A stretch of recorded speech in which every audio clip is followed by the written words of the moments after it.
I'm here with Severn Cullis-Suzuki, who's the keynote speaker for the conference. How are you, Severn? I'm very well. Pleased to be here. Good, yeah, good to thank you for talking with us. Yeah. So, what attracted you to be the keynote speaker for the Inclusion BC Inspired by Love conference?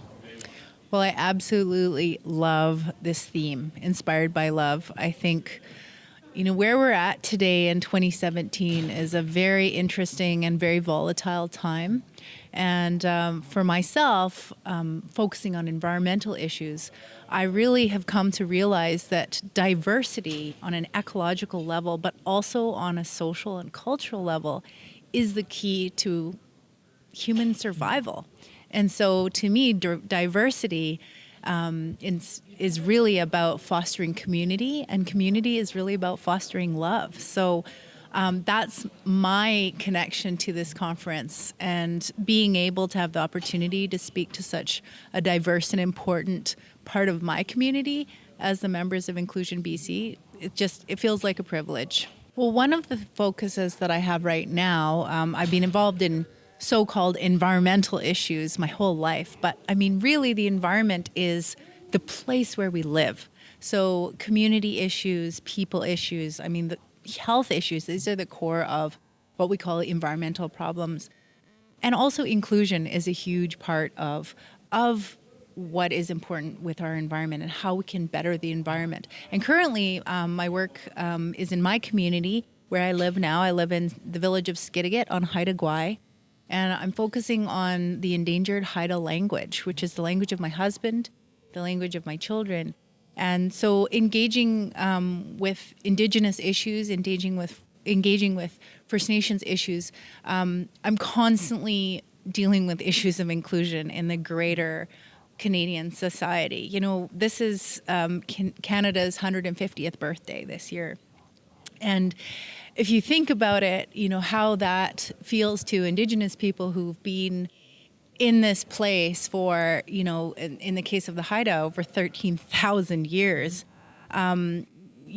celebrating Canada's 150th birthday is really a celebration of a really intense history of cultural genocide. So, just confronting those kinds of issues and how, and trying to bring awareness to this part of society that, have always been here and still are here, and raising awareness about that is a huge part of my day-to-day. Living in community, living in a small community, the village of Skidegate is only about 900 people. I'm in so much more contact and engagement and community with people of all different kinds of abilities, people of all different ages, people of all different walks of life. And as I'm going to talk about a little bit in my speech, my life and my understanding of the world has been so enriched by this experience. And my little sister even told me, she said, you're so much more tolerant now as a person. And I think, that's wisdom that comes when you are in a more diverse community, and I really appreciate it. So I have that real sense of awareness and sense of understanding because of living in a small community where we embrace and we love people of all different kinds. Because they're family, they're, the person you see every day who lives down the block. It's so different when you actually have a relationship with someone. You don't really put them in a box the way that if you don't have a relationship, you can't really experience. So community, I think, is the way forward. And that's why I think Inspired by Love is such an apt title for the conference. When you think of the word inclusion, what does that mean to you? To me, inclusion means wealth. It means wealth because the more inclusive we are, the more different backgrounds we have, the more different perspectives we can be aware of, the more able we are to understand the world, the more able we are to interpret the world, the more able we are to deal with the challenges that are all around us.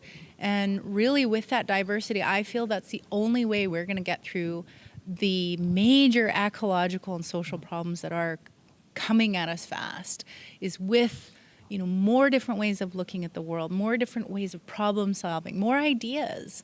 And to me, that's what diversity brings. And yeah, so when I think of inclusion, I think of diversity and I think of I think of our own intellectual wealth.